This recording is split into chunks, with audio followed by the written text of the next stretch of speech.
This is the KnightShift podcast, powered by Black and Gold Banneret, your home for news and analysis from all UCF Knights sports. The KnightShift starts now.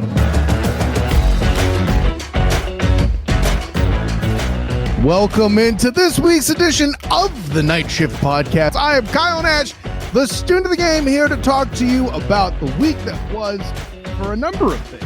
In particular, some things touching a little bit on Football Media Day this past Thursday and also this past Saturday scrimmage for UCF football. But before we get into any of that, a lot of goings on over the weekend, over and above that, over there in Paris, where there were a lot of people from Orlando taking place in Bryson's project. A lot of people he already talked to, going from Team USA to Team UCF to Team USA, or even in some cases, Team Lithuania or Team Denmark. All of that going on here. The Olympic Village was hopping for the UCF Knights. And to talk about that, I bring in, of course, Bryson Turner, also of the Black and Gold Banneret. Listen, by the way, if you haven't happened to have seen Bryson Turner's interviews of the athletes in question, first of all, get a hold of your life, and then go check out the Black and Gold Banneret YouTube channel.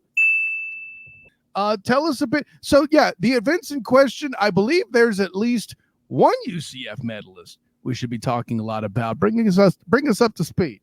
Yes. So basically, the UCF and the nation of Lithuania had reasons to celebrate a couple of days ago, as Victoria Senkute in this women's single sculls ended up winning a bronze medal to become the third overall Olympic medalist in UCF school history. She joins the likes of Phil Dalhausser, who won gold in the 2008 Beijing Games in beach volleyball, and Michelle Akers in the 1996 Atlanta Games with the first U.S. women's national team that won a gold medal there. And when you think about the fact that Phil Dalhausser wasn't a varsity Knight, he did not compete in a varsity sport at UCF, this means this is the first varsity UCF Knight to win an Olympic medal since Akers in 96, which was 28 years ago, Kyle Nash. And so that is some elite company that Victoria Senkute has put herself in. And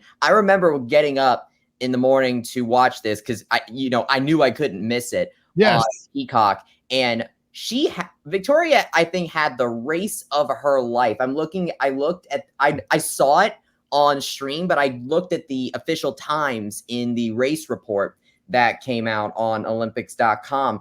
And Victoria ended up as far back as 5th place at the halfway point of that final race. But in the second half, she was the fastest rower out there in that last few meters. She was far back from the leader. She was about 5.5 seconds back of the leader halfway through the race. She was only about 3.57 seconds behind the gold medalist at the end of the race. She even was able to pass Tara Rigney, who was doing very well. She's from Australia.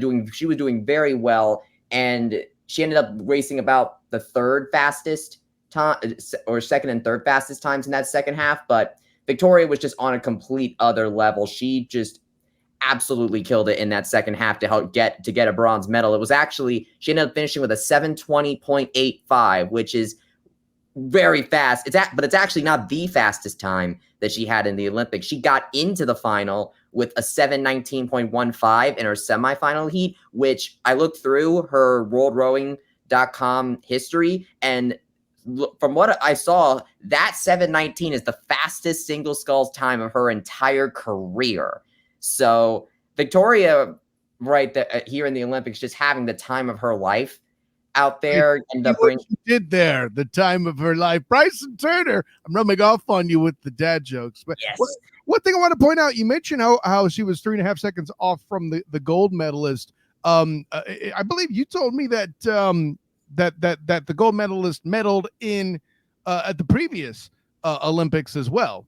No, the gold medalist didn't. It was the silver medalist, Emma Twigg, from New Zealand. She actually finished with the silver medal, but she still got it. And what's really interesting and what really makes me excited for the prospect for Victoria Senkute as far as the future goes is that Emma Twigg is doing this at 37 years old.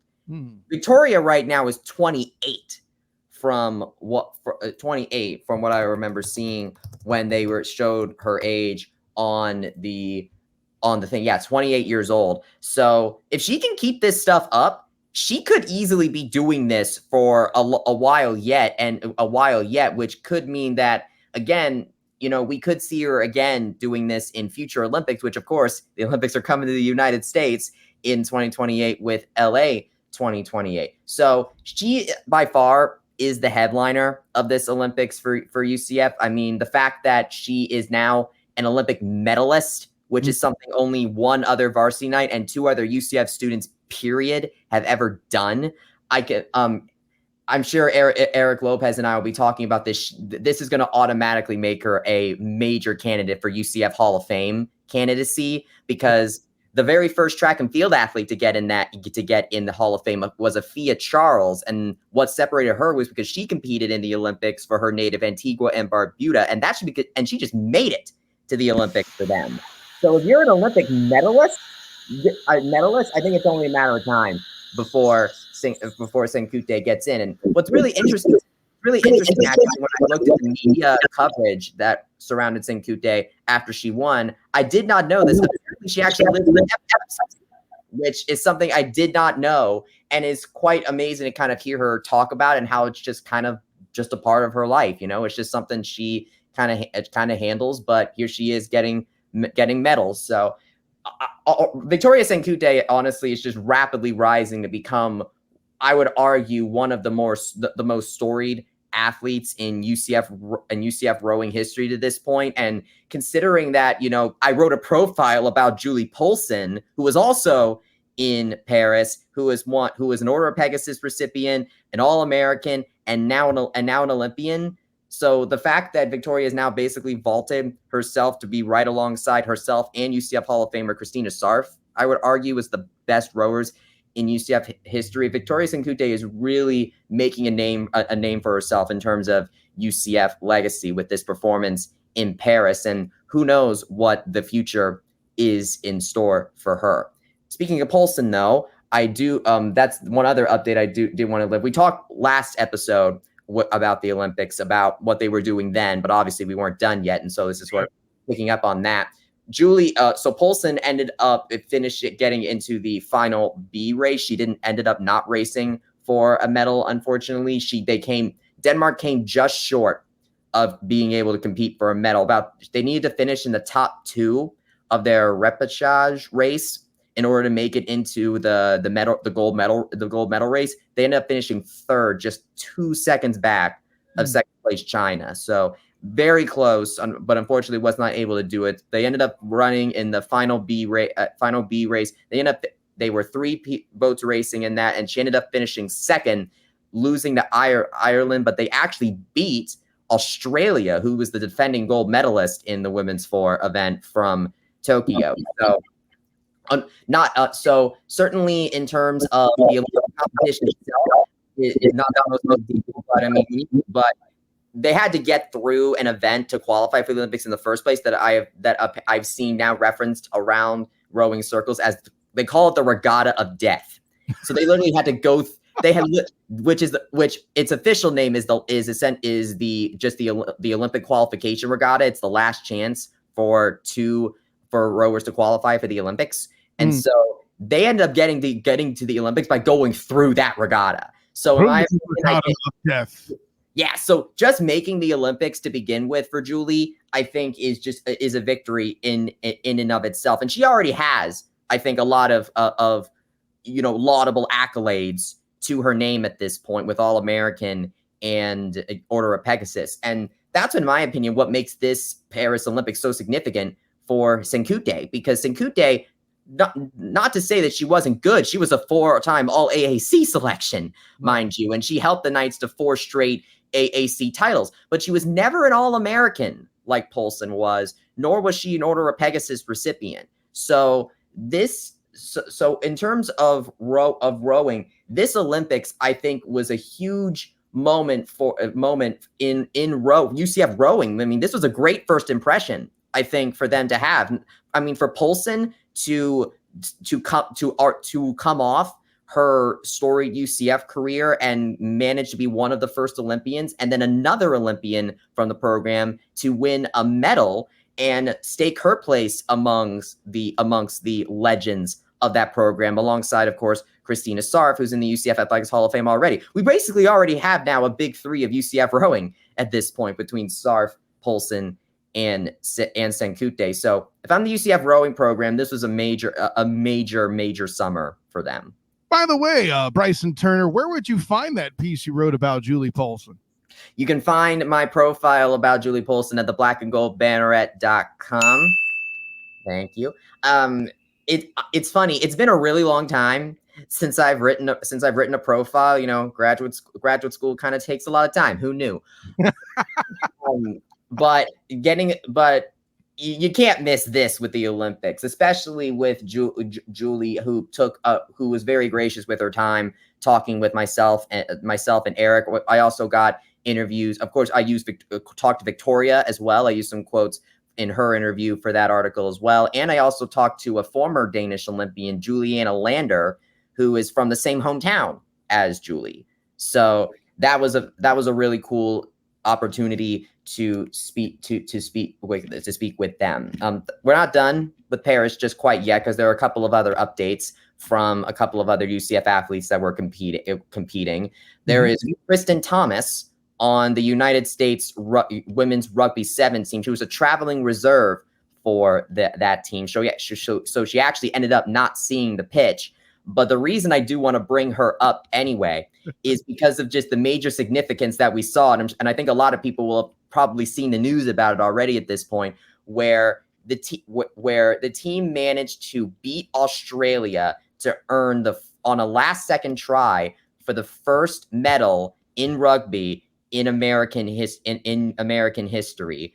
It's absolutely insane. I was watching that live, and to see, I think it was Cedric was her last name. She ended up taking down one of the Australian players and just open field in front of her. It was sort of like watching Kyle.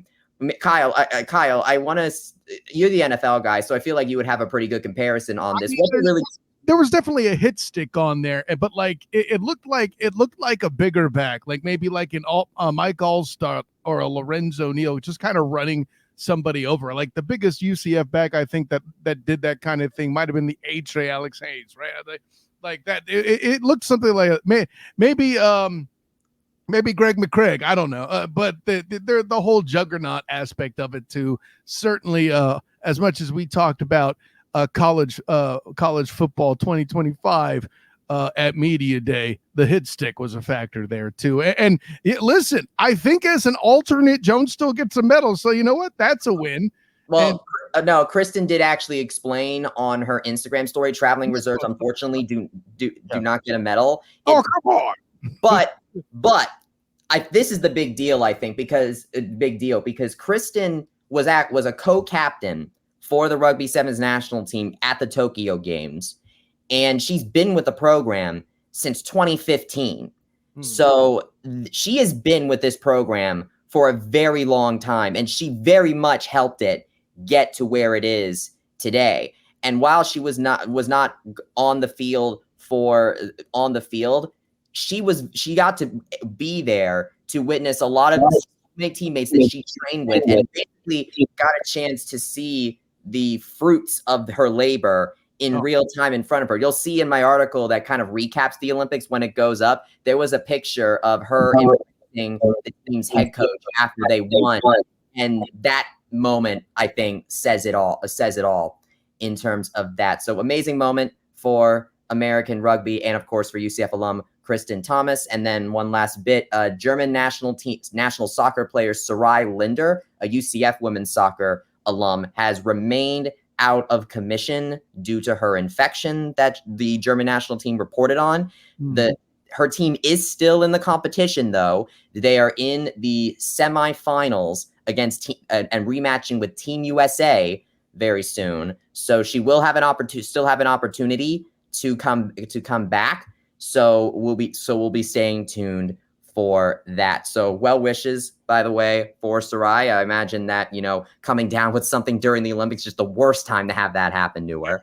But luckily, her team has been able to do a very good job to remain in the competition and give Sarai an opportunities to come back and have more Olympic moments alongside that assist that she had in their group play match against Australia. So next episode on Night Shift, I will be back to kind of recap the German national team's last couple of matches, because regardless of what happens in the semifinal match, they'll at least play for a medal. It just depends if it's going to be the gold medal or the bronze medal.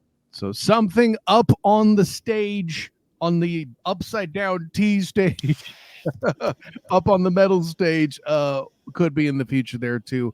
100% for the German women's soccer team. Okay, so there you go. Bryson Turner bringing you everything you needed from Paris and maybe just a little bit more. You're ready to watch the rest of it from a UCF perspective and celebrate quite a bit as the Olympic sports become international right out of Orlando here. So with that in mind, we'll take a short break before we get to Media Day talk surrounding the first scrimmage and, of course, our interview with quarterback Darin Hinshaw. Me and Eric Lopez had time to catch up with him at UCF Media Day. That was a fun conversation. So we'll be right back with that and more on the other end. My name is Malachi Lawrence, and you're listening to the Night Shift Podcast. For all the latest news and analysis from every UCF sport, visit blackandgoldbanneret.com, your home for the UCF Knights on SB Nation. We bring you all the latest news and in-depth analysis from across Knight Nation, from football and hoops to golf and tennis. If you want to stay on top of all things UCF, visit blackandgoldbanneret.com, powered by SB Nation. This is Lee Holland. You are listening to the Night Shift Podcast. Welcome back in. Of course, I'm Kyle Nash, the student of the game. With me, the always exciting and formidable Bryson Turner, to bring you some stuff. And hey, listen, I know Media Day took place, and you will see stuff continue to drop throughout the offseason leading up to kickoff against New Hampshire on August 29th, I believe is the date. So if this whole thing with the Thursday starts and it still being August with football, I'm not used to it yet. It's a me problem. But with all that in mind, Bryson Turner, I have to tell you, it's the whole piece with Gus Malzahn. I mentioned it last week here on the Night Shift Podcast, being desperate for, what's his word? Redemption from last year. Okay. So we heard more of that, but what I thought was interesting is Coach talks about taking the team taking his identity, and hearing the other coaches and the other guys talk about it. You kind of felt that in the air, didn't you, Bryson?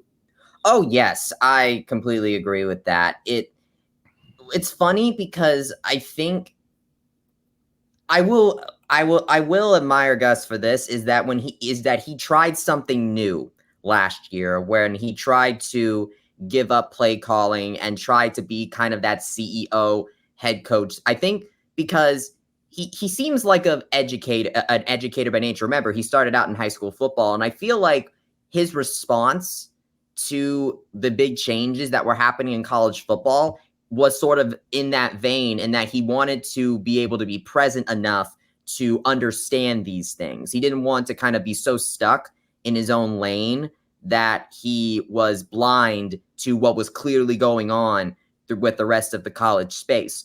But I think what ended up happening until he gave up play calling and that type of stuff. The thing is that last season, when he tried to do that, it did not leave up. It was not up to his expectations at all. Yeah, and I think that's even the only main thing that really got him to change his mind is 6 and 7. Right now, if they mess around and they win the bowl game against Georgia Tech there at the Gasper level. No, I don't think. I still think he takes it over. I don't think 7-6 is something that he celebrates. But there's an extra sting to be said for having a win column that's less than your loss column. I mean, right? But then there were those of us out there on this panel that saw that coming. Not mention any names. Me, hi, I'm the problem. It's me. I had 6 wins for this team from moment one, depending on the opponent. Now, did I see them necessarily losing to Georgia Tech? Not really, no. I certainly didn't expect a walloping the way that they got it.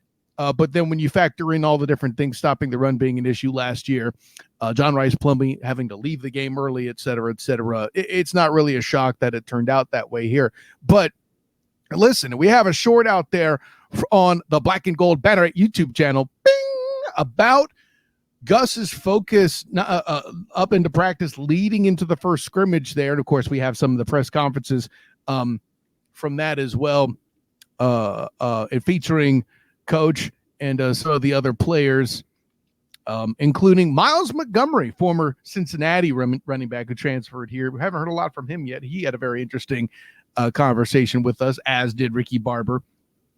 And Ethan Barr, the Vanderbilt transfer, whose shoulders are much more huge than some of the linebackers last year. I'll put it that way. Certainly part of the stop the run aggression here. But I'll say this, to evaluate scrimmage one, at least from what Coach said, some of the highlights. And like I said, go ahead and head over to the Black and Gold Banneret YouTube channel if you want the exact words.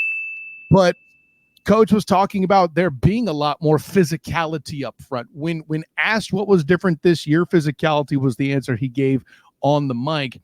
And the discipline was something he was concerned about. And the words he used were, last year, this team was soft as butter. I'm like, dang, I'm glad I didn't play on that team last year. That would have hurt my feelings a little bit. I'm throwing it out there. But there's an edge on this team, and that's what they're looking for. And really kind of the questions I've been asking surrounded is what that looks like. What does bringing edge to a team mean to you?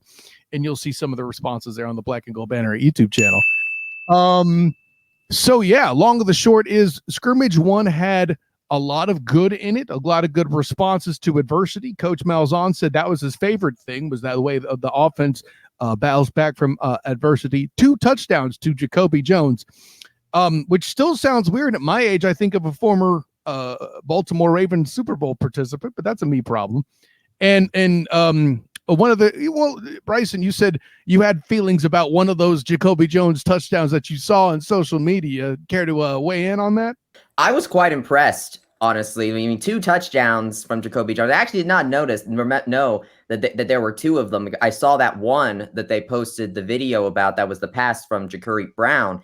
And I'll tell you what, of all the UCF wide receivers that I was expecting to kind of hear some stuff about this offseason, or this preseason, really, it honestly is at this point, Jacoby Jones was not the one I was expecting, honestly. I mean, I was expecting Kobe.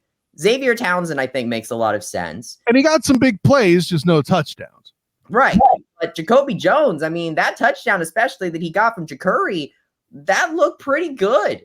I was quite impressed with the way he was able to haul that ball in, especially from the fact that it was from Ja'Cory Brown. And I think what is really cool about that, because what was the big issue that the UCF offense ended up running into last year, is that the starting quarterback got injured and it threw everything out of whack.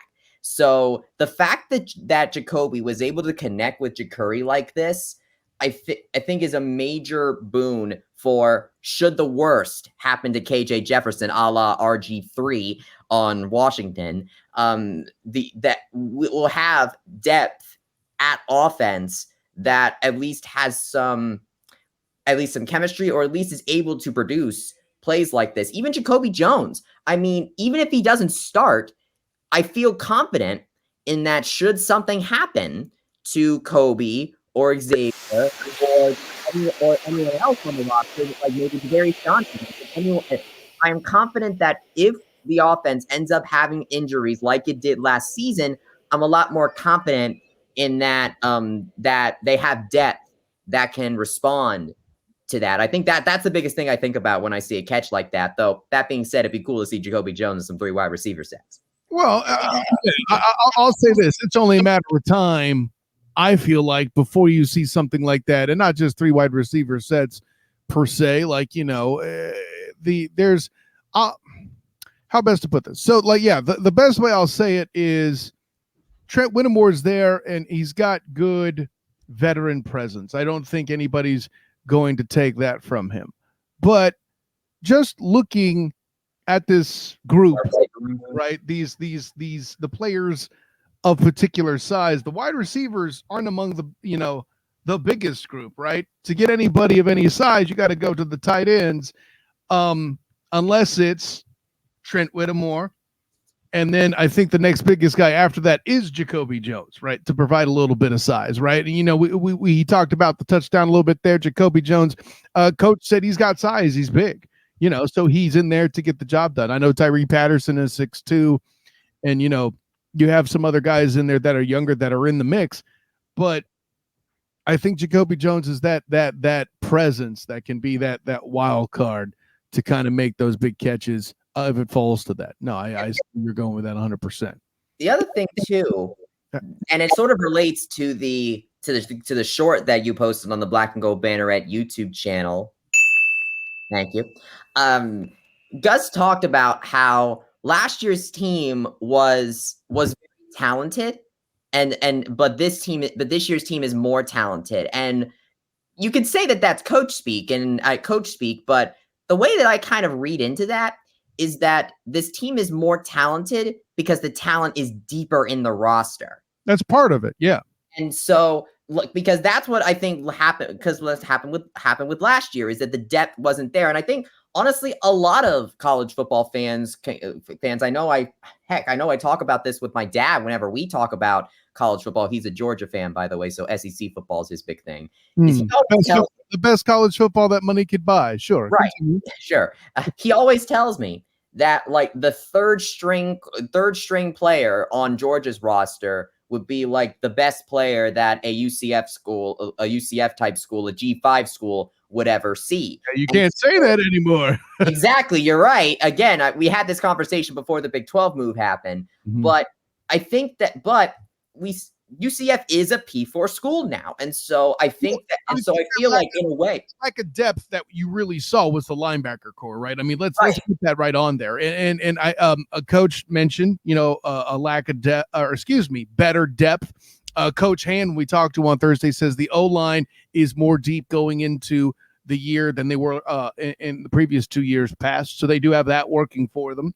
But I think the real punchline here is how much Gus is putting the mental aspect of the game. We're more talented, but it doesn't mean anything yet. And the opportunity to make noise in the Big 12 in year 2. And you hear me mention all the horses being in the stable at UCF. Those aren't my words. That's Drake C. Tull of the Locked On Big 12 podcast. By the way, I was on there last week, I believe last Wednesday, if you want to check that out, and the conversation I had with him and UCF and how they're, let's just say, a dark horse in that conference. Feel free to check that out as well. But you mentioned stable quarterbacks play, or rather starting quarterback play being stable. That's one of the many conversations that Eric Lopez and I had with UCF quarterback coach Darin Hinshaw. And we're going to bring that to you right now. Let me ask you this up front, because, Eric talked to you last year about this. It was a thing. We've since seen it come to fruition on the field. Your work with John Rice Plumlee last year had a lot more touch on the football year 2 versus year 1. I think I'm speaking correctly there. Let me get your authority. You kind of noticed that happen with him, right? Oh, yeah. Yeah, there's no doubt. Yeah. So I asked that question. That having happened on the field, is that something you could take to recruits or KJ, for example? Hey, listen, I had John Rice, he started this way. I got him to figure out how to throw this way. Is that something you kind of talk to recruits about, when you're looking at quarterbacks? Say, hey, listen, this is how I can help you. Is that something that you can kind of use your resume to help you recruit? Oh, yeah, and I've been coaching quarterbacks for a long time, so obviously I go way back from all the quarterbacks I've coached, but John Rice especially, he had a willingness about him to want to get better. And when I got here last year, I saw the film, I saw what he had been doing, his weight transfer, his movement in the pocket,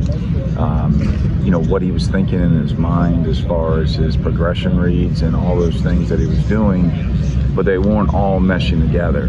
It was, look at the first thing, if something with the offensive line doesn't feel right, I'm going to go run and I'm going to go do it myself. And we really, from January all the way through to the beginning of the year, really worked on the fact of playing quarterback and sitting in the pocket and distributing the ball. And that's our job. Our job is to get the ball to playmakers, and that's what we did last year. And really worked on his footwork and understanding that his footwork is the most important thing. That's the lifeblood of a quarterback, and being able to use that. And then also to not focus on the defense, not and trust where the routes are going to be.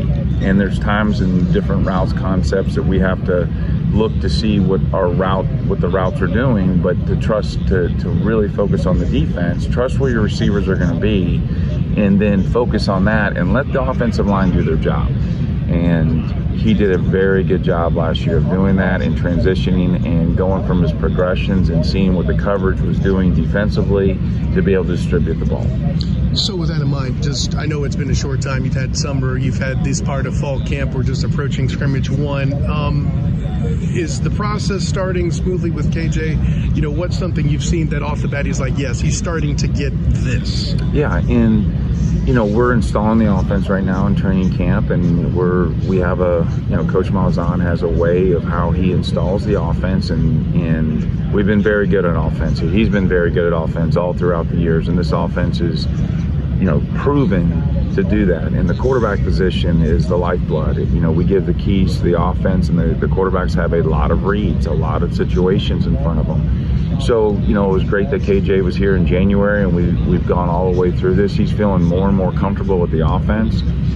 Really pleased with the first 3 days of practice, the first 3 practices, and we're only 3 practices into it. And I'm excited where he's at. And the thing that he does that's really, really good is his escapability and being able to create with the ball also. And that's something as coaches we don't necessarily just program or anything. We have plays designed, and we everything to beat defenses and to do these things. But he brings that to the table of the escapability, and again our scramble drills that we are working right now. You can just see the whole offense getting around that, which is a play within a play. And KJ's been doing very well with that. All the quarterbacks have, and we got to continue to do that. But I'm excited where we are. We got to continue to install the offense. We got a scrimmage coming up here in practice 6, and it'll be fun to go out there and go execute. From a mechanical standpoint, with KJ, who's been accustomed to playing with his mechanics a certain way and has had success, as a coach, how do you find that balance of this is things that work for him, but on the other hand, you might see some things that you can tweak that make him better? How do you balance that out, but not mess it, not do too much to where it can throw him off? Right, and that's with an older guy, and John Rice was an older guy, but he's also knew that he had some fixing to do to become a quarterback, and he's with the Pittsburgh Steelers right now, so he did a really good job. But KJ has a lot of qualities that you don't want to correct. And he's a weapon. He's a weapon running the football. He's a weapon with vertical passing game. He's been very successful doing that. So there's some things that we are tweaking, but very minute things, and just to make him better. And he knows what those are, and we're working on them right now, and we're going to make him the best quarterback that he possibly can be when we go play our first game. You're talking earlier about baking KJ kind of into it too, and this is a group under you guys as coaches that have managed to turn over offensive lines with pretty good skill. Getting that chemistry in. Everybody talks about alignment and chemistry, but if you could add a little insight on how important the quarterback finding that chemistry with his offensive line is, that's a huge part of it, right? No, it's a huge part of it, and it's finding the quarterback position always has to find chemistry with his running backs. He has to find chemistry with the receivers. He has to find chemistry with the tight ends. Chemistry with the offensive line is a must. And the offensive line, big men lead the way. I mean, that's your lifeblood of your offense, is those front 5. And there's no doubt that he's been doing that in his leadership skills. He's an older guy. He's been in wars. He's been in a lot of games, and he's hungry, but he's also humble. He's not a guy that's saying I've arrived or anything. He's trying to get better every single day, and he knows what he can go do, and he's trying to perfect the offense, which I love. He's trying to do everything that Coach Malzahn says. He's listening to me and everything that I say, and he's a leader. He's a leader in the quarterback room. He's a leader with the offense, and he's doing extra film work right now with the receivers after 3 practices, and he's watching Skelly with them, going, this is so we're all on the same page, and it's fun to see it all come together. I got to add this too as a real quick thing that I thought was funny. I was talking to KJ earlier. He's got to be the first person who saw his Madden rating and said, that's better than I thought it was. Now, have you seen anything like that before? That's new to me. Well, and all those things and everything are fun and exciting, but he also is a humble guy, and that's what I love about him, is that he doesn't come into the building and say anything in the fact that he's the guy and all. Like, you guys, we have to get better today, and I got to get better today. We all got to get better today, and let's perfect this thing. And that's his attitude, and it's a great attitude. And he comes across with his a lot of his facial expressions as mean, but he's got a kind heart. And he loves his teammates, and you can tell that. And he's constantly going up to all the young kids, whether they're receivers or tight ends, and he's going up to them and encouraging them. And that's what you want in your quarterback. You want a guy that's a leader, and that's why he's a team captain. And it's exciting to see where we're going with this. This team has had a lot of issues, not that there's any control you necessarily have over it, with starters getting hurt throughout the season at various points. Is there an element of comfort seeing KJ Jefferson walk out to the field and looking like a linebacker that, hey, just maybe we'll get some more health and have a healthy quarterback for a longer portion of the season? Yeah, and the thing about that is you always pray for good health and the whole deal with everything, but he is a beast. He's a big human being. He is the biggest quarterback that I've coached, and he's very, very strong, has an extremely strong arm, has great touch on the ball. But I don't think of it like that. My job's to get everybody ready to play if their number's called in the room, and that's my job, and that's what we're doing, and we're preparing everybody for their, when they get their opportunity, they go and they're ready to go play. Well, and expand on that, because I remember we talked about that last year, that your goal is to have every quarterback ready on game day if their number's called. That's right. You're one snap away. That's right. You know as well as anybody. So tell us a little bit about the rest of the quarterbacks that maybe you're not being asked about, but could play a big role this year if their name's called upon. There's no doubt. So the quarterback that has been here is Dylan Risk, and he's a redshirt freshman, still has 4 years to go, but he has progressed what we wanted to see him do. As far as he knows the offense probably as good as anybody because he's been around the longest. So I'm excited to see him continue to progress with his reps and everything that he does in the offense. And then Jakari Brown, who just got here. Now he's played 250 snaps at Miami. So he does have game experience. He's played in wars. He's played in the game. He is. I'm very excited about him. We did running 10s, and he was the third fastest on the team. And he's 230 pounds, and he has a cannon. And him is just now, and I love he's humble, and he wants to learn, and he's excited with where we're going, and our relationship has gotten off to a great start because he's thriving for coaching. He's thriving to get better every single day, and you've seen him from practice 1 to practice 3 get better, and so he just needs reps in the offense, and we're going to continue to install the offense as we go, but I'm excited where he is. And then we have EJ Colson, who just got here. And EJ Colson, has been to 3 state championships. Should really still be in high school right now, because he skipped his senior year. But he's shown a lot of progression in the offense, and he has an it factor that's it's very high. And Riley Trujillo is he's been here since January, and his skill set is exactly what we want. He can run, he can throw, and the biggest thing is that we got a quarterback room that I'm very excited about, and to get them all ready to play.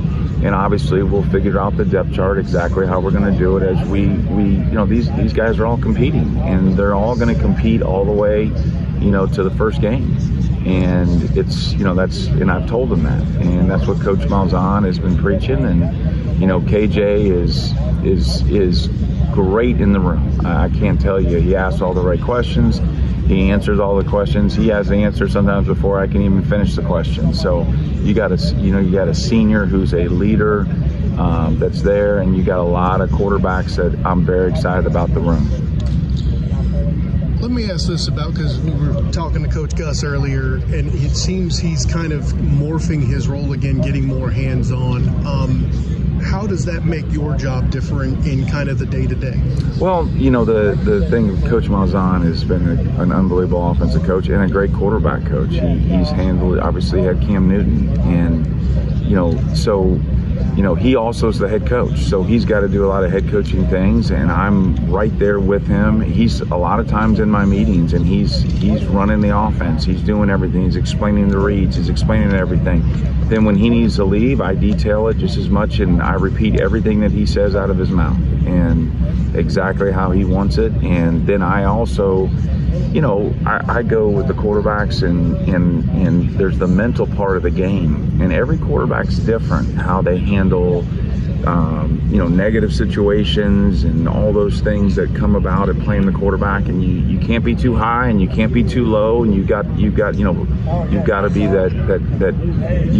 your mentality has got to be where it's solid and firm. And again, that's what I work on constantly with these guys is, guys, when you get in the game, what are you going to do? Okay, and then be able to go execute the offense.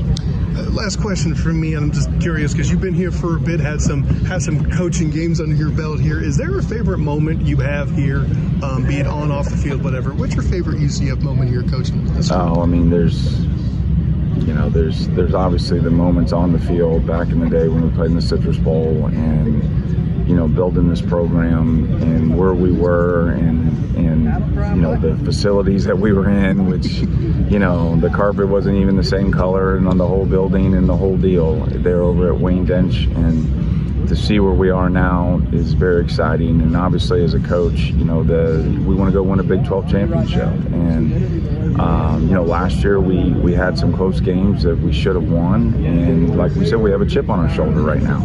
And that chip on our shoulder is to go finish the right way, one game at a time, and I'm excited. And the staff is very, very close, and the bonding of our players is huge right now. And we do have a lot of transfers and different guys that came in, but they have done a great job, and I truly believe they really like each other, and that's huge in where we are right now. But that's where my head is right now. I'm focused on a daily basis, and it's like Groundhog Day around here, so we do the same thing over and over and over. But you gotta through the madness and everything that's going on with that, be excited about building a program on a daily basis, and that's what we're doing. How does it feel to have Sean Beckton back here coming as an analyst, huh? Yeah, when Coach announced it, Sean was sitting behind me. I didn't even know he was in the room. And he goes, "It's exciting to have Sean Beckton here." And I went, "Sean's here?" I'm like, "Where is he?" And then I turn around and there's Sean, look right there. And I was like, but yeah. So when I was a freshman, he was a senior, and so we got to be on the same team together. And then obviously he came back and coached and got to coach with me through all the games we played. He's won 4 championships as a coach, and it's so blessed to have him here. Sean is going to do the same thing, like basically when you came in here, worked with the defense? Yes, in 21, he's going to be the defensive analyst, and he's going to do that role and help Ted Roof, and like I did with Travis Williams when I was here, and I put in, I told him the ropes, and this is what I did, exactly what I did, and how it helped the defense, and he's excited about it, and he's excited about the role. But it's so good to just see him walking around the building. And I actually saw him over there in the other building just about an hour ago, and he said that you're really mentoring them big.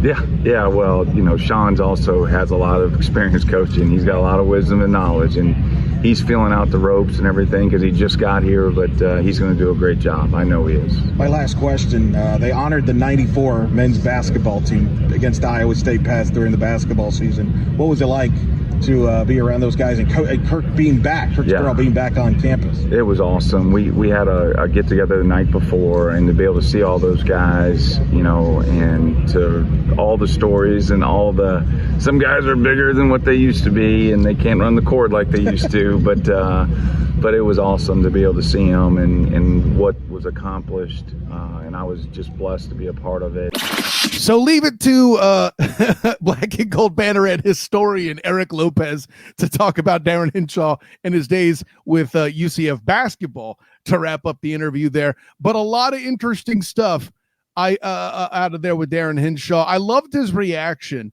to KJ Jefferson and the Madden rating. I had walked up just after I think Trace was talking to whoever it was, but I asked KJ about his Madden rating. The only person who I've said, it was better than I thought. No other athlete has ever said that. I think that speaks to that humility piece that Darin Hinshaw was talking about there with that in mind. So, humility, KJ Jefferson, something you want in your quarterback?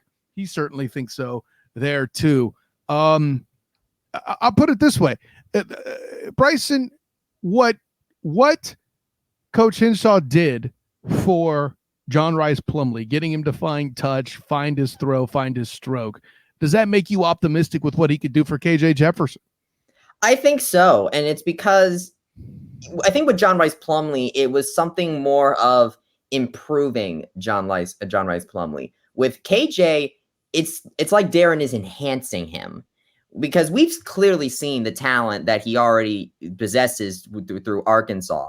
But at the same time, he's, I think, more experienced in a way because he's had more playing time at the quarterback position in the SEC than John Rice did before coming in. And I think the other big thing is he also had much more time to gain leadership experience. The biggest thing I saw in media day to me was just the aura that KJ Jefferson's had in the room. Like, we were talking about CFB 20, like I was talking about CFB 25 with running back Penny Boone, and KJ, who was two desks away from us, was just was bantering with him about it. So, this is a guy that clearly I think is so easily likable and so easily respectable on this team that even not on the football field, you can clearly feel the impact that he is having. John Rice Plumlee, to be fair, had that too, but I think there's just something about KJ that is just sort of a different aura about him, but in the similar vein in that he is really bringing this team together and is giving this team an atmosphere, I think, that makes me say this is the leader of a really good team. Mm-hmm. Yeah, I think that's a lot of what Coach Hinshaw was leaning on there. So, that's been said for that. So we'll leave that at that. Next week, we have more stuff going on. Of course, we will have had the second scrimmage from UCF and perhaps another interview to bring us a bit more in depth with what we've seen here in the preseason portion here as we approach it. And any other Olympic headlines or updates involving UCF and their action. I know that Bryson Turner will be all over it, as he tends to be. So, for the incomparable Bryson Turner at It's Bryson Turner on the socials, check out, of course, the Black and Gold Banneret at UCF Banneret _SBN. Of course, myself, Kyle Nash, the student of the game, the SOTG, on all the socials proper.